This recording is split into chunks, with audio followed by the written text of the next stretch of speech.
안녕하세요. 이동열 목사와 함께하는 매일 성경 큐티 시간입니다. 오늘 우리가 함께 나눌 본문은 요한계시록 1장 9절로 20절 말씀입니다. 요한계시록은 로마 황제의 숭배가 강요되던 도미티안 황제 시대에 기록된 말씀입니다. 사도 요한은 하나님의 말씀과 예수를 증언한 이유로 patmos섬에 유배되지요. 그 섬은 외롭고 불편했지만 오히려 그곳에서 요한은 성령의 강한 임재 속에 주님의 영광을 체험하게 됩니다. 어제 본문에서는 예수 그리스도께서 충성된 증인이시며 만왕의 왕이시고 우리를 죄에서 해방하신 분으로 소개되었었는데, 오늘 본문에서는 그 주님께서 어떤 모습으로 요한에게 나타나셨는가 구체적으로 묘사됩니다. 이를 본문 세 단락으로 나누어서 하나하나 자세히 살펴보면, 첫 번째 단락은 9절부터 11절까지인데요. 첫 번째 단락의 시작에서 요한은 자신을 예수의 환난과 나라와 참음에 동참하는 자다라고 소개합니다. 이는 단순한 인사가 아니라 당시 그리스도인들이 겪고 있던 현실을 그대로 보여주는 고백입니다. 요한이 당한 유배는 단순한 고립이 아니라 황제 숭배를 거부하고 예수를 주로 고백한 데 따른 박해의 결과였습니다. 그는 복음을 전한 죄로 인해 patmos섬이라는 작은 섬에 유배되어 외롭게 지내고 있었지만, 그 외로움 속에서 하나님은 가장 강한 임재로 찾아오셨습니다. 요한은 주의 날에 내가 성령에 감동되었다라고 고백합니다. 여기서 주의 날은 예수님의 부활을 기념하는 주일을 의미하며, 성령에 감동되었다라는 표현은 단지 감정적인 상태가 아니라 성령께 붙들림 받은 영적인 집중 상태를 의미합니다. 그 상태에서 그는 들을 수밖에 없고 부정할 수 없는 큰 음성을 듣습니다. 그것은 나팔 소리 같고 나중에는 많은 물소리 같다고도 표현됩니다. 이 강력한 음성은 단순한 환청이 아니라 주님의 직접적인 소명이었습니다. 주님은 요한에게 말씀하십니다. 네가 보는 것을 책에 써서 7 교회에 보내라. 이는 계시록 전체의 기록 목적이자 방향을 제시하는 말씀으로 당시 아시아 지역에 흩어져 있던 교회들에게 하나님께서 직접 주시는 메시지라는 점에서 매우 중요한 의미를 가지게 됩니다. 네가 보는 것을 책에 써서 7 교회에 보내라고 하신 그 음성은 예수님의 부르심이자 사명이었습니다. 우리는 신앙생활을 하다 보면 때때로 고립된 patmos섬 같은 시간을 보내기도 합니다. 사람들과 단절된 것 같고 이해받지 못하고 외로운 상황 속에서도 여러분 기억하십시오. 주님은 바로 그곳에서 우리를 불러주시고 말씀해 주십니다. 오늘 하루 조용한 시간을 내어 말씀 앞에 멈춰 보세요. 하나님이 나에게 말씀하시는 것이 무엇인지, 내가 지금 어떤 사명을 따라 살아야 하는지 묵상해 보시길 바랍니다. 이제 두 번째 단락을 보면, 두 번째 단락은 12절부터 16절까지입니다. 요한이 몸을 돌이켰을 때 그는 7 금촛대 사이를 거니시는 인자 같은 분을 보았습니다. 그분은 긴 옷을 입고 가슴에 금띠를 띠셨으며 머리털은 흰 양털 같고 눈은 불꽃 같고 음성은 많은 물소리 같았습니다. 그분은 손에 7 뼈를 가지셨고 입에서는 좌우에 날성검이 나오며 얼굴은 해같이 빛났습니다. 이러한 묘사는 다니엘서의 인자 같은 이의 예언을 떠올리게 하며 요한이 본 그분이 메시아 예수님임을 확증해 줍니다. 일곱 금초대는 교회를 상징하고 예수님은 그 가운데 거느시며 직접 다스리시는 통치자이심을 보여줍니다. 이 장면은 단순한 비유가 아니라 예수님의 다양한 성품과 능력, 그리고 교회에 대한 깊은 관심과 사랑을 상징하는 강렬한 이미지입니다.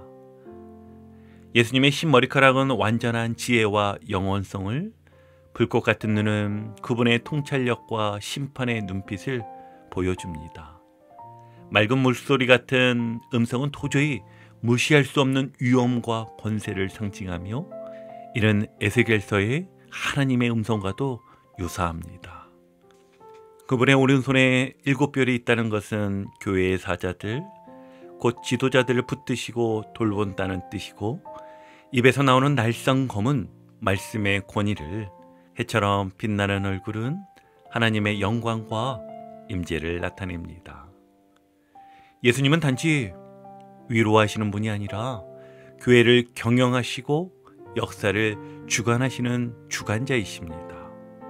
요한이 이러한 주님을 본 순간 마치 죽은 자같이 엎드릴 수밖에 없었던 이유가 여기에 있었던 것입니다. 이 모든 표현은 예수님이 단순히 인간적인 위로자가 아니라 통치자요, 재판장이요, 영광의 주님이심을 나타냅니다. 우리는 예수님을 나를 위로하시는 분으로만 생각하고 멈출 때가 참 많습니다. 하지만 주님은 교회를 경영하시고 역사를 주관하시고 의로 심판하시는 영광의 왕되십니다. 우리의 신앙은 주심의 크심 앞에 더욱 겸손해지는 방향으로 자라가야 합니다. 우리 예배드릴 때 주님의 그 영광 앞에 엎드리는 마음으로 이제 예배드리길 바랍니다. 그리고 주님의 다스림을 인정하며 교회 안팎에서 그분의 뜻을 따르려는 결단을 해보시길 바랍니다. 자, 이제 마지막 세 번째 단락인데요. 마지막 세 번째 단락은 17절에서 20절까지입니다. 요한은 그 영광의 주님을 보고 엎드려 죽은 자같이 되었습니다. 그때 주님은 그의 오른손을 얹고 말씀하십니다. 두려워하지 말라. 나는 처음이요 마지막이니 곧 살아있는 자라. 아멘. 이는 예수님께서 부활하신 주님이심을 확증하는 선언이며, 요한이 경험한 두려움은 단순한 놀람이 아니라 거룩한 하나님을 마주한 인간의 본능적인 반응이었습니다. 이 장면은 다니엘이나 에스겔이 하나님의 현현을 보고 엎드린 장면과도 매우 유사합니다. 그러나 주님은 그 두려움 앞에서 요한에게 손을 얹으시며 두려워하지 말라고 말씀하십니다. 이런 부드러운 위로이며 친밀한 임재의 표현이지요. 부활하신 주님께서 제자들에게 처음 하셨던 말씀이기도 합니다. 평강이 있을지어다. 예수님은 자신을 처음이요 마지막이라고 소개하시며 전에 죽었노라 볼지어다 이제 세세토록 살아있어 사망과 음부의 열쇠를 가졌노니. 아멘. 이는 그분의 부활과 주권, 곧 죽음을 이기신 구속자의 권세를 드러냅니다. 그 열쇠는 단지 죽음을 다스리는 권세일 뿐 아니라 생명의 출입을 주관하시는 권세입니다. 예수님은 더 이상 죽음 안에 계신 분이 아니라 부활하신 영광의 주님으로서 우리 인생의 마지막까지 함께 하시는 분입니다. 그리고 요한에게 내가 본 것과 지금 있는 일과 장차 될 일을 기록하라고 명령하십니다. 이는 단지 과거의 체험이 아니라 현재와 미래까지 아우르는 하나님의 계시이며 요한계시록 전체의 구조와 방향을 보여주는 열쇠가 됩니다. 그분은 사망과 음부의 열쇠를 가지신 분이며 교회를 위한 메시지를 요한에게 맡기십니다. 여러분, 우리 삶에도 때때로 두려움이 찾아옵니다. 앞날이 막막할 때, 실패했을 때, 외로울 때. 하지만 부활하신 주님은 우리에게 두려워하지 말라고 말씀하십니다. 그분은 죽음을 이기신 주님이시며 우리의 생명과 미래를 주관하시는 분입니다. 오늘 하루 중 두려움이 올라올 때마다 이 말씀을 선포해 보세요. 두려워하지 말라. 나는 처음이요 마지막이니. 이 말씀을 마음에 새기며 주님 안에서 평안을 택해 보시길 바랍니다. 이제 말씀을 정리하며 오늘 큐티를 정리하겠습니다. 밤모섬에서 만난 주님은 이전과는 전혀 다른 모습의 주님이셨습니다. 그분은 따뜻한 위로자이시기도 하지만 동시에 교회의 머리시며 죽음과 심판을 주관하시는 만왕의 왕이십니다. 그 주님을 오늘 우리도 말씀을 통해 만나게 되었습니다. 그렇다면 이제 우리도 요한처럼 그 영광의 주님을 바라보며 고난을 견디고 사명을 붙들고 두려움 대신 믿음을 선택하는 오늘 하루를 살아가야겠습니다. 오늘 하루도 순종하며 주님 안에서 기쁨을 누리시기를 주님의 이름으로 축복합니다.